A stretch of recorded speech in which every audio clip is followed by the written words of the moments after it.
ओम नमः शिवाय। जय भोलेनाथ।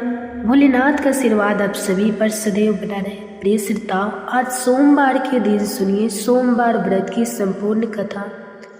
पौराणिक कथा के अनुसार अमरावती नगर में एक धनी व्यापारी रहा करता था। दूर दूर तक उसका व्यापार फैला हुआ था। नगर में उस व्यापारी का सभी लोग बहुत मान सम्मान करते थे। इतना सब कुछ होने पर भी वह व्यापारी मन से बहुत दुखी था, क्योंकि उस व्यापारी का कोई पुत्र जो नहीं था। दिन रात उसे बस एक ही चिंता सताती रहती थी कि उसकी मृत्यु के बाद उसके इतने बड़े व्यापार और धन संपत्ति को कौन संभालेगा। पुत्र प्राप्ति की इच्छा से वह व्यापारी हर सोमवार भगवान शिव की व्रत और पूजा किया करता था। स्वयं काल को वह व्यापारी शिव मंदिर में जाकर भगवान शिव के सामने घी का दीपक भी जलाता था। उस व्यापारी की भक्ति देखकर एक दिन देवी पार्वती ने भगवान शिव से कहा, हे प्रभु, यह व्यापारी आपका सच्चा भक्त है। कितने दिनों से यह सोमवार का व्रत और पूजा नियमित कर रहा है। भगवान आप इस व्यापारी की मनोकामना अवश्य पूर्ण करें। तब भगवान शिव ने मुस्कुराते हुए कहा, हे पार्वती, इस संसार में सबको उसके कर्म के अनुसार फल की प्राप्ति होती है। प्राणी जैसा कर्म करते हैं उन्हें वैसा ही फल मिलता है। इसके बाद भी देवी पार्वती नहीं मानी। उन्होंने बार बार आग्रह करते हुए कहा, हे महादेव, हे प्रभु, आपको इस व्यापारी की इच्छा पूरी करनी ही पड़ेगी। यह आपका अनन्य भक्त है। हर सोमवार आपका विधिवत व्रत रखता है और पूजा अर्चना के बाद आपको भोग लगाकर एक समय ही भोजन भी ग्रहण करता है। आपको इसे पुत्र प्राप्ति का वरदान तो देना ही होगा। प्रभु देवी पार्वती का इतना आग्रह देखकर भगवान शिव ने कहा, देवी, तुम्हारे आग्रह पर मैं इस व्यापारी को पुत्र प्राप्ति का वरदान देता हूँ, लेकिन इसका पुत्र 16 वर्ष से अधिक जीवित नहीं रहेगा। उसी रात भगवान शिव ने स्वप्न में उस व्यापारी को दर्शन देकर उसे पुत्र प्राप्ति का वरदान दिया और उसके पुत्र के 16 वर्ष तक जीवित रहने की बात भी बताई। भगवान के वरदान से उस व्यापारी को खुशी तो हुई, लेकिन पुत्र की अल्पायु की चिंता ने उस खुशी को नष्ट कर दिया। व्यापारी अब भी पहले की तरह सोमवार का विधिवत व्रत करता था। कुछ महीने पश्चात उसके घर एक बहुत ही सुंदर पुत्र उत्पन्न हुआ। पुत्र जन्म से व्यापारी के घर में खुशियां भर गई। बहुत धूमधाम से पुत्र जन्म का समारोह मनाया गया। व्यापारी को पुत्र जन्म की अधिक खुशी नहीं हुई, क्योंकि उसे पुत्र की अल्पायु के रहस्य का पता था, लेकिन यह रहस्य घर में किसी और को मालूम नहीं था। विद्वान ब्राह्मणों ने उस पुत्र का नाम अमर रखा। जब अमर 12 वर्ष का हुआ तो शिक्षा के लिए उसे वाराणसी भेजने का निश्चय किया गया। व्यापारी ने अमर के मामा दीपचंद को बुलाया और कहा कि अमर को शिक्षा प्राप्त करने के लिए वाराणसी छोड़कर आओ। अमर अब अपने मामा के साथ शिक्षा प्राप्त करने के लिए चल दिया।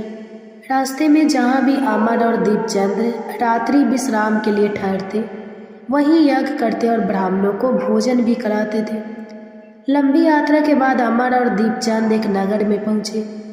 उस नगर के राजा की कन्या के विवाह की खुशी में पूरे नगर को सजाया गया था।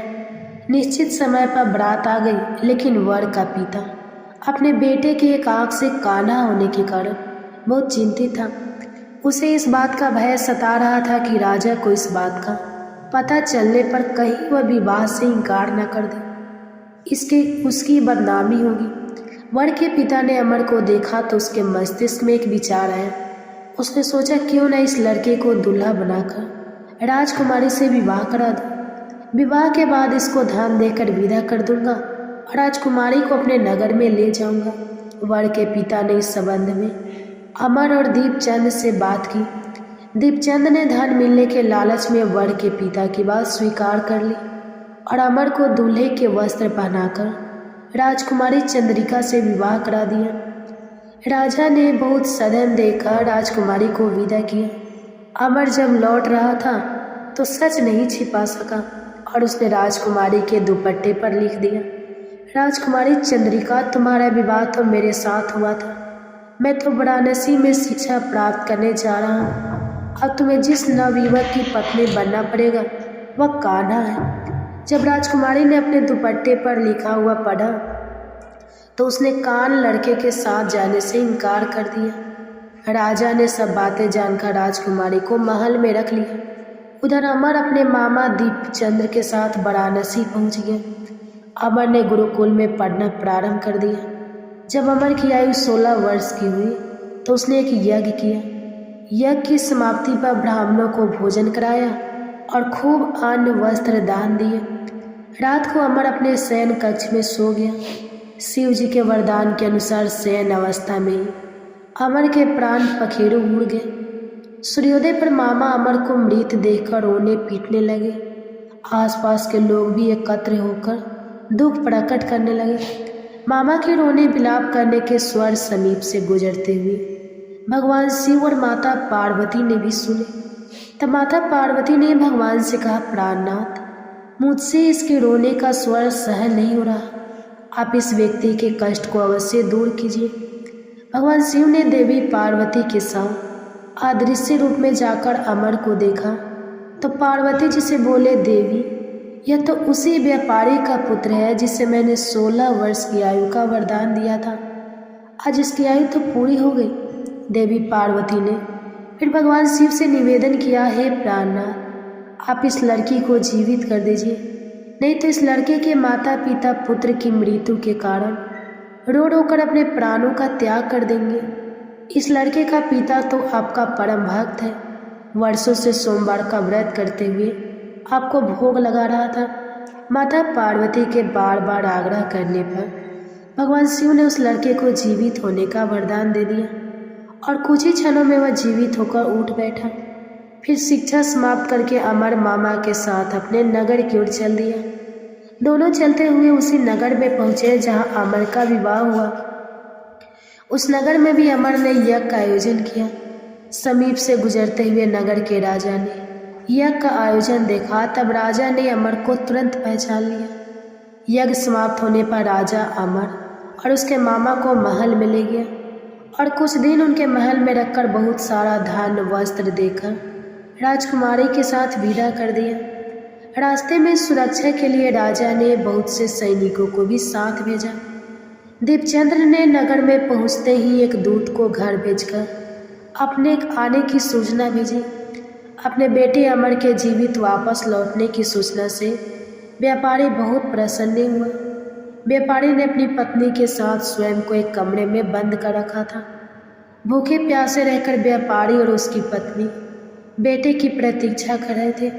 उन्होंने प्रतिज्ञा कर रही थी कि यदि उन्हें अपने बेटे की मृत्यु का समाचार मिला तो वे दोनों भी अपने प्राण त्याग देंगे। व्यापारी अपनी पत्नी और मित्रों के साथ नगर के द्वार पर पहुंच गया। अपने बेटे के विवाह का समाचार सुनकर पुत्रवधू राजकुमारी चंद्रिका को देखकर उसकी खुशी का ठिकाना नहीं रहा।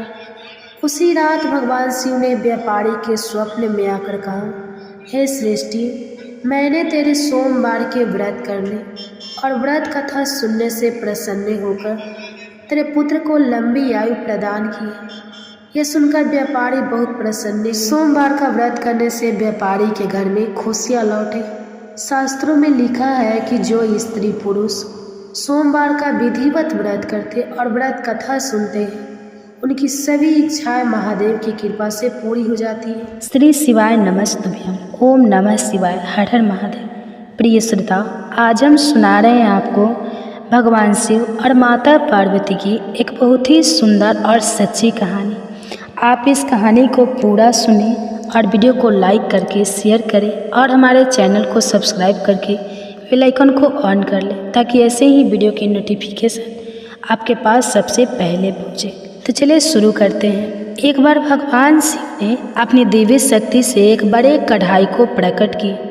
कढ़ा जिसमें हम भोजन पकाते हैं और जिसे हम कढ़ाई कहते हैं। तो अब भगवान शिव कढ़ाई को प्रकट करके उसे एक तरफ रखकर ध्यान में मग्न हो गए। इतनी देर में माता पार्वती स्नान करके भगवान शिव के समक्ष आती हैं और आकर उन्होंने क्या देखा कि भगवान शिव के सामने एक बड़ा सा भारी भरकम काढ़ा रखा हुआ है और उसी के सामने भगवान शिव ध्यान मग्न बैठे हुए हैं।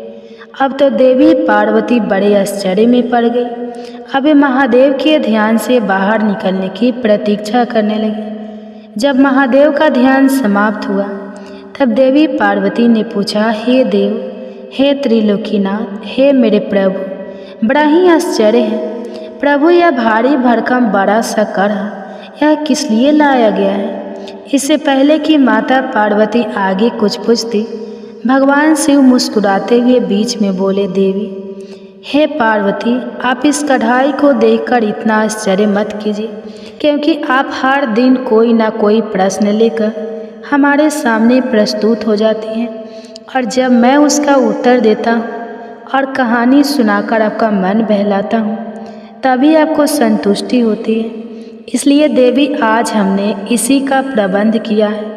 प्रिय भक्तजनों, चलिए आगे सुनते हैं फिर आगे क्या होता है। जो प्रिय भक्तजनों, इधर बड़े कड़ाही को देखकर माता पार्वती सोच में पड़ गई और भगवान शिव माता पार्वती को आधी अधूरी बात सुनाकर मुस्कुराकर फिर से ध्यान मग्न हो गए। अब इधर चलिए देखते हैं कि इसके बाद क्या होता है।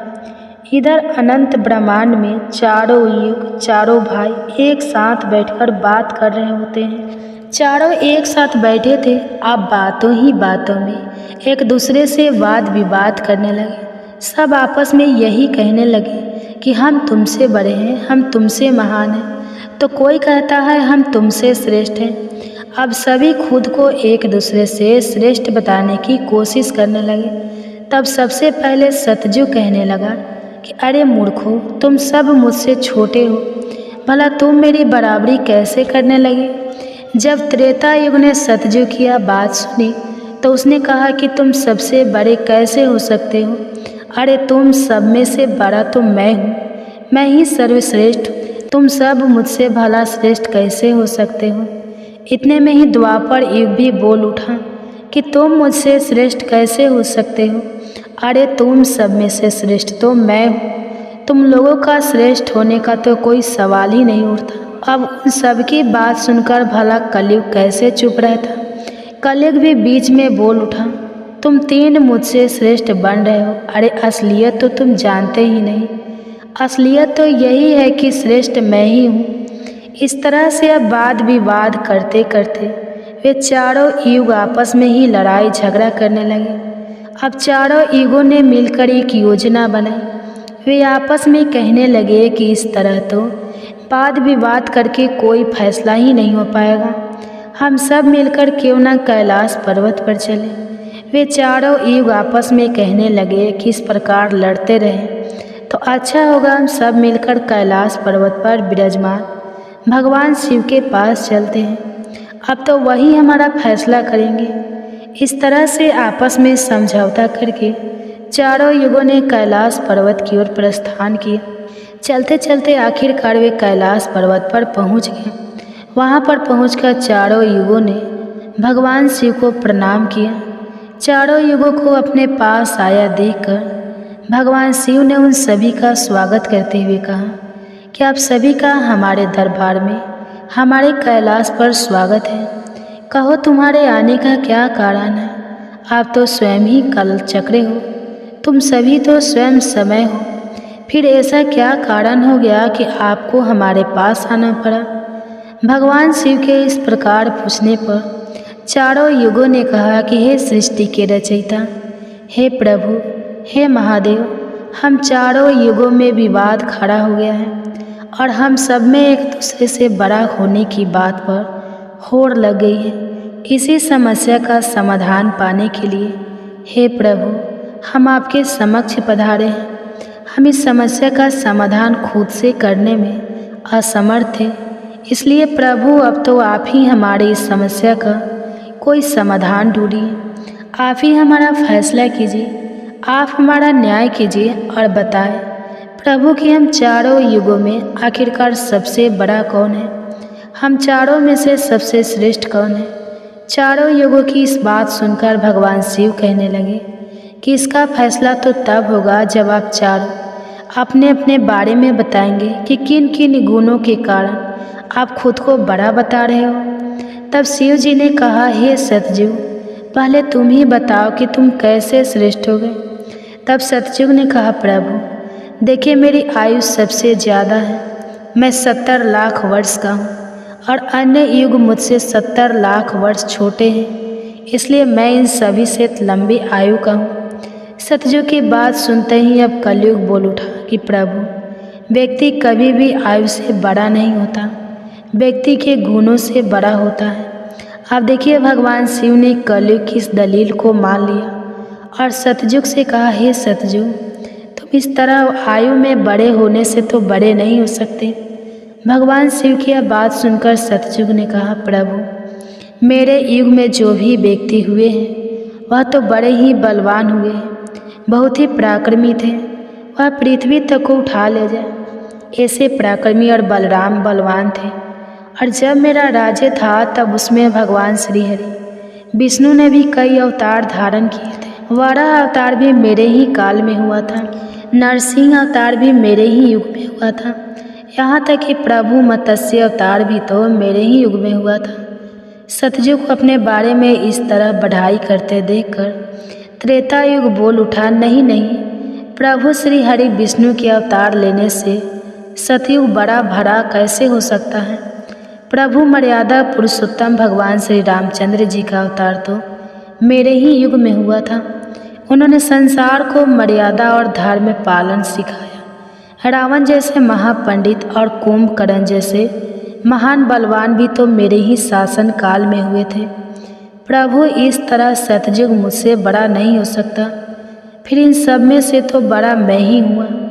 बस फिर क्या था। जब यह बातें द्वापर ने सुनी तो द्वापर युग महादेव से बोल उठा, हे महादेव, हे प्रभु, यह दोनों बड़े बन रहे हैं, किंतु यह दोनों बड़े कैसे हो सकते हैं। आप देखिए ना प्रभु, आप तो जानते ही हैं, जब मेरा शासन काल आया तो मेरे ही तो शासन काल में भगवान श्री कृष्ण ने अवतार लिया था और जो 16 कलाओं से संपन्न थे, परिपूर्ण थे, पर ब्रह्मा थे, उन्होंने ऐसा विराट रूप दिखाया जो कभी स्वयं भगवान विष्णु ने भी नहीं दिखाया था। इसलिए हे प्रभु, हे भोलेनाथ, यह दोनों योद्धाओं की बात करते हैं तो मेरे शासन काल में भी बड़े बड़े योद्धा द्रोणाचार्य, कर्ण, भीष्म, पितामह, युधिष्ठिर, अर्जुन, भीम, नकुल, सहदेव, कंस आदि ये भी तो मेरे ही शासन काल में हुए थे। प्रभु, यहाँ तक कि बलराम जी भी मेरे ही शासन काल में तो हुए थे। अब बताइए प्रभु, मेरे शासन काल में कौन सा योद्धा भला इन योद्धाओं से कम था। इन सबसे तो श्रेष्ठ मैं ही हूँ। तब तक कलयुग भी बोल उठा कि प्रभु, मैं इनकी बातें सही मानता हूँ, लेकिन इन तीनों के शासन काल में जो भी योद्धा हुए थे, जो भी अवतार हुए थे, उनमें कई काम चोरियाँ पाई गई थी, और जिनके शासन काल में काम चोरी वाले मनुष्य होते हैं वे भला श्रेष्ठ कैसे हो सकते हैं। कलयुग कहने लगा, नहीं भगवान, मेरा शासन काल सबसे अच्छा है, क्योंकि मेरा शासन काल तो अच्छी अच्छी और नई नई तकनीकों से परिपूर्ण है। मेरा युग मशीनों का युग है, इसलिए मेरा शासन काल सबसे श्रेष्ठ है। अब भगवान शिव उन चारों युगों की बात को, उनके वाद विवाद को सुनकर मन ही मन विचार करने लगे कि किस प्रकार से इन सब की बातों का फैसला किया जाए और किस युग को श्रेष्ठ साबित किया जाए। वहीं पास में ही जगत जननी माता पार्वती भी भगवान शिव के साथ विराजमान थी, जो कि इन सभी युगों के वार्तालाप को बड़े ही ध्यानपूर्वक सुन रही थी। तभी माता पार्वती महादेव से कहने लगी, हे प्रभु, आप मन ही मन किस बात का विचार कर रहे हैं। अगर आपने इनका फैसला नहीं किया तो यह चारों भाई तो फिर आपस में ही कट मर जाएंगे, आपस में इस तरह की झगड़ा करते रहेंगे। प्रभु, इसलिए आपको इनका फैसला तो तुरंत ही करना होगा। अगर इन्होंने ऐसा किया तो सृष्टि का तो काल चक्र ही रुक जाएगा, समय का प्रभाव ही रुक जाएगा। इसलिए हे भोलेनाथ, अब आप ही कुछ कीजिए। माता पार्वती के इस आग्रह को सुनकर महादेव कहने लगे, हे देवी, ठीक है, मैं समस्त युगों की बात मानता हूँ और मैं ही इन चारों युगों की बात का फैसला करूँगा। इसके बाद भगवान शिव ने चारों युगों से कहा, चलो ठीक है, अब मैं तुम चारों की परीक्षा लूँगा। जो इस परीक्षा में सफल हुआ वही श्रेष्ठ साबित हुआ। सतयुग बोल उठा, हे भगवान, आप जो चाहे हमारी परीक्षा ले सकते हैं, लेकिन सत्य तो यही है प्रभु कि सबसे बड़ा तो मैं ही रहूँगा। भगवान शिव की बात मानकर आखिरकार चारों युग परीक्षा देने के लिए तैयार हो गए। तब भगवान शिव ने माता पार्वती की तरफ मुस्कुराते हुए देखा और फिर कहा, हे देवी, आप आश्चर्यचकित थी ना कि मैंने अपने सामने यह कढ़ा किस लिए रखा है। तो अब इस कढ़ाई का समय आ गया है। आपने मुझसे प्रश्न किया था कि यह कढ़ाई मैंने किस लिए रखा है और यह फरसा किस उद्देश्य के लिए है। तब क्या था, भगवान शिव ने देखते ही देखते लोहे के फरसे को कैलाश पर्वत के नीचे एक तलहटी में रख दिया और फिर उस कढ़ाई फरसे के पास में ही चावल का एक ढेर भी लगा दिया। फिर भगवान शिव ने चारों युगों को बुलाया और कहा कि तुम चारों ही देख रहे हो ना, इसी से तुम चारों की अभी परीक्षा हो जाएगी। फिर भगवान शिव ने सतयुग से कहा, हे सतयुग, तुम मेरे 500 गणों को जो यहाँ बैठे हुए हैं भोजन बनाकर खिलाना है और इस परसे में रखे हुए चावल को बनाना है और इन चावलों को तुम्हारे ही युग का कोई व्यक्ति बनाएगा और मेरे यहाँ पर जितने भी गण हैं वह सब भोजन करेंगे। इसके बाद भगवान शिव ने आगे कहा, सतयुग, अब तुम्हारे ही युग का कोई व्यक्ति बनाओ और उसे यहाँ भोजन बनाने के लिए भेज दो। तब तक हम सभी लोग यहाँ खड़े होकर देख रहे हैं। भगवान शिव की बात जब सतयुग ने सुनी तो उसने ही बड़ा बलवान योद्धा बनाया। फिर सतयुग ने उस योद्धा से कहा कि जाओ बेटा, इस कढ़ाई में चावल बनाओ और बनाकर भगवान शिव के इन सभी 500 गणों को भोजन कराओ। अपने स्वामी की बात सुनकर वह सतयुग का व्यक्ति वहाँ आकर के देखता है जो हजारों टन से भी ज़्यादा का कड़ा है। उसने वहाँ पर एक चूल्हा तैयार किया और उस चूल्हे पर उस कढ़ाई को रखकर लकड़ियों की व्यवस्था की, आग जलाई और उस कढ़ाई में पानी डाला, फिर चावल डाले और जब चावल बनकर तैयार हो गए तब उसने भगवान शिव के सभी गणों को एक पंक्तियाँ में बैठा दिया और उन सभी को उसने भोजन कराया। सभी गुणों को भोजन कराने के बाद वह बलवान योद्धा अपने स्वामी सतयुग के पास वापस आया और उसे प्रणाम किया। तो सतयुग ने शाबाशी से उसकी पीठ थपथपाई और कहा कि आज तुमने मेरी लाज रख ली, अब तुम यहाँ से जा सकते हो। इसके बाद भगवान शिव ने त्रेता युग से कहा कि त्रेता, अब तुम अपने युग के कोई व्यक्ति को भेजो और यह जो कढ़ा रखा हुआ है इनमें चावल बनाकर मेरे सभी गणों को खिलाओ। त्रेता ने सुना तो कहने लगा कि ठीक है प्रभु, जैसी आपकी आज्ञा। अब त्रेता युग ने भी अपने समय के समान महान बलशाली कुंभकर्ण जैसे बलवान व्यक्ति को उत्पन्न किया और उससे कहा कि हे पुत्र, यह मेरे परीक्षा की घड़ी है। तुम्हें भगवान शिव के समस्त सभी समक्ष गणों को भोजन बनाकर खिलाना है। त्रेता युग के व्यक्ति ने उसे प्रणाम किया और उसके बाद वह वहाँ से तलहटी में चला गया। तलहटी में आकर उसने चूल्हा बनाया, लकड़ियों की व्यवस्था की, आग जलाई और एक हाथ से ही उस भारी भरकम कढ़ाई को उठाकर देखते ही देखते चूल्हे पर रख दिया। फिर उसमें पानी डालकर चावल डाले और जब चावल पक गए तब सभी गणों को बुलाकर उन्हें खाने के बाद भोजन कराया। इसके बाद वह वहाँ से तुरंत कैलाश पर्वत पर पहुँच गया जहाँ पर चारों युग विराजमान थे। इस प्रकार से त्रेता युग ने भी अपना कार्य पूर्ण किया। अब बारी आई द्वापर युग की। भगवान शिव ने द्वापर युग से कहा, हे द्वापर, अब मैं तुम्हारी परीक्षा लूँगा। जिस प्रकार से सतयुग और त्रेता युग ने परीक्षा दी है, ठीक इसी प्रकार से तुम्हें भी यह परीक्षा देनी होगी। यह सुनकर द्वापर युग ने बलशाली भीम के समान एक व्यक्ति को उत्पन्न किया और उसे आदेश दिया कि हे पुत्र, यह मेरे परीक्षा की घड़ी है, तुम्हें मेरी लाज रखनी है। अब तुम जाओ और बड़े से कढ़ाई में चावल बनाकर भगवान शिव के सभी गणों को भोजन कराओ और मेरी लाज बचाओ। यह सुनकर द्वापर युग के व्यक्ति ने अपने स्वामी को प्रणाम किया और वहाँ से तलहटी में चल पड़ा। तलहटी में जाकर उसने सबसे पहले चूल्हा बनाया, फिर आग जलाने के लिए लकड़ियाँ ढूंढी, लकड़ियों को चूल्हे में डालकर जलाया और पूरी ताकत लगाकर उसने उस बड़े से कढ़ाई को उठाकर जैसे तैसे खींचकर उसे चूल्हे पर रख दिया। वह तो द्वापर युग का व्यक्ति था, तो उसे थोड़ा ज़्यादा जोर लगाना पड़ा और बड़ी मुश्किल से वह कढ़ाई को उठा पाया। इस प्रकार से द्वापर युग के व्यक्ति ने भी चावल तैयार किए और भगवान के सभी गणों को भोजन कराकर वह फिर अपने स्वामी के पास वापस आया।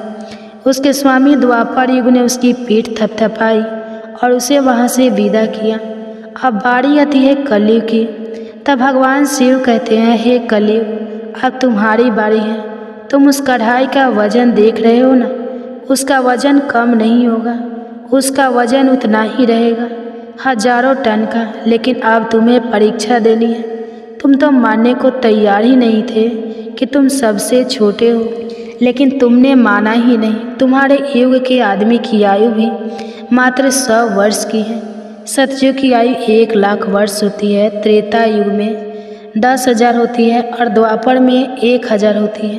और हे कलयुग, तुम्हारे शासन में तो मात्र 100 वर्ष की आयु है। तुम्हारा आदमी भी छोटा होता है।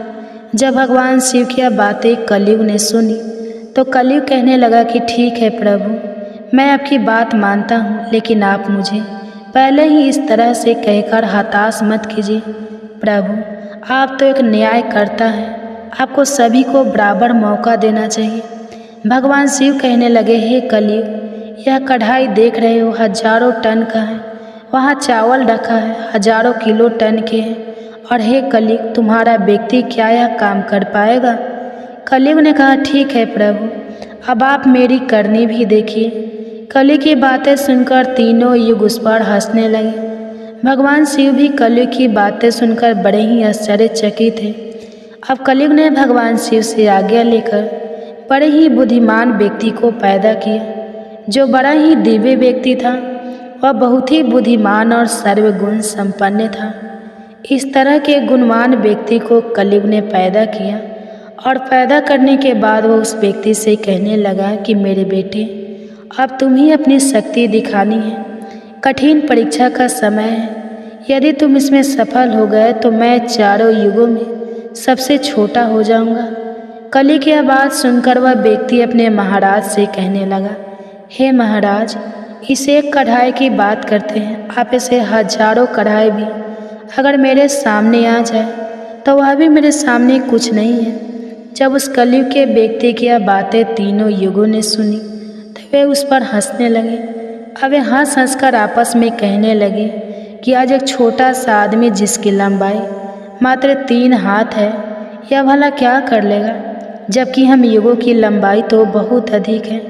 प्रिय भक्तजनों, यह बात तो बिल्कुल सत्य है कि सतयुग के लोगों की लंबाई 21 हाथ और त्रेता युग के व्यक्ति की लंबाई 14 हाथ थी और द्वापर युग के व्यक्ति की लंबाई 7 हाथ थी। और अब कलयुग के व्यक्ति की लंबाई तो मात्र 3 हाथ ही होती है। तीनों युग अब बड़ी जोर जोर से कलयुग पर हंस रहे थे। इधर कलयुग का आदेश पाकर वह कलयुगी व्यक्ति उस तलहटी में गया। तलहटी में आकर उसने देखा कि कढ़ाई का वजन तो सचमुच बहुत ही ज़्यादा है, इसे मैं आसानी से उठा नहीं पाऊंगी। तो उस व्यक्ति ने दिमाग लगाया और उस कढ़ाई के नीचे मिट्टी खोदना शुरू कर दिया। कढ़ाई तो उसने हिलाया तक नहीं, बल्कि उस कढ़ाई को बिना हिलाए डुलाए उसके नीचे एक भट्ठी तैयार कर दी। अब उसे लकड़ियाँ ढूंढने में भी ज़्यादा समय नहीं लगाना पड़ा, क्योंकि वहीं पर कुछ अधली लड़कियाँ पड़ी हुई थी। वह कलयुग का व्यक्ति कितना दिमाग वाला था, उसने कुछ भी नहीं किया, कढ़ाई के नीचे भट्ठी खोद दी और उसी में आग जला दी। चावल को कढ़ाई में डाल दिया और चावल में पानी डाल दिया। चावल इस प्रकार पककर तैयार हो गया। तब उसने भगवान शिव के 4 गणों को बुलाया और उन गणों से कहा कि आप मेरा साथ दीजिए और इन चावलों को आपस में परोस लीजिए। यह बात सुनते ही भगवान शिव के 4 हष्टपुष्ट गण चल देते हैं और देखते ही देखते कतार में बैठे सभी शिवगणों को उन 4 विशाल गणों ने चावल परोस दिए। इस प्रकार सभी गणों ने भोजन कर लिया। तब कलयुग के व्यक्ति ने उन 4 गणों से कहा कि अब आप सभी भोजन कर सकते हैं। तब कलयुग के उस व्यक्ति ने उन 4 गणों को भी भोजन कराया, फिर उस कढ़ाई को साफ किया और कढ़ाई को वहीं छोड़ दिया। इस तरह उसका काम भी पूरा हो गया। अब कलयुग का वह व्यक्ति भी अपने स्वामी के पास कैलाश पर्वत पर आ गया और कहने लगा कि हे प्रभु, मैंने आपका काम कर दिया है। कलयुग ने यह सुना तो बहुत खुश हुआ। तब उसने उस कलयुगी व्यक्ति की पीठ थपथपाई, फिर कहा कि हे पुत्र, तुमने बहुत अच्छा काम किया और इस परीक्षा की घड़ी में मेरा साथ दिया। ऐसा कहकर कलयुग ने उस व्यक्ति को वहाँ से विदा कर दिया।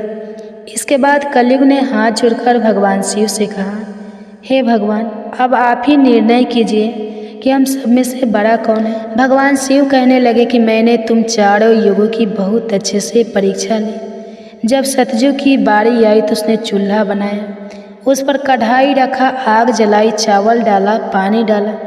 फिर चावल पक गए तो उसने मेरे गनों को बिठाकर उसने स्वयं उन्हें भोजन परोसा, उन्हें खिलाया और अपना कार्य पूरा किया। जब त्रेता और द्वापर की बारी आई तो उन्होंने भी बिल्कुल ऐसा ही किया। अब बारी थी कलयुग की। शायद तुमने देखा नहीं कि मात्र 3 हाथ का व्यक्ति, जिसकी बुद्धि देख लीजिए, ये कढ़ाई कितनी भारी भरकम और बड़ी थी, उसकी बुद्धि देखो, उसने उस कढ़ाई में चावल बना दी जिस कढ़ाई को वह हिला तक नहीं सकता था। और मेरे इतने गन थे, अगर वह व्यक्ति बाल्टियों से चावल परोसता तो शायद वो परेशान हो जाता। अब देखिए उसकी बुद्धि, उसने उतने में ही 4 गनों को अपनी सहायता के लिए बुलाया और उन 4 गनों को भोजन परोसा और स्वयं बैठा रहा। और ऊपर से उसने बिना हाथ लगाए उस कढ़ाई को भट्ठी पर भी रखा था। यह कितना बुद्धिमान व्यक्ति था और इसलिए यह युग भी बहुत बुद्धिमान हुआ।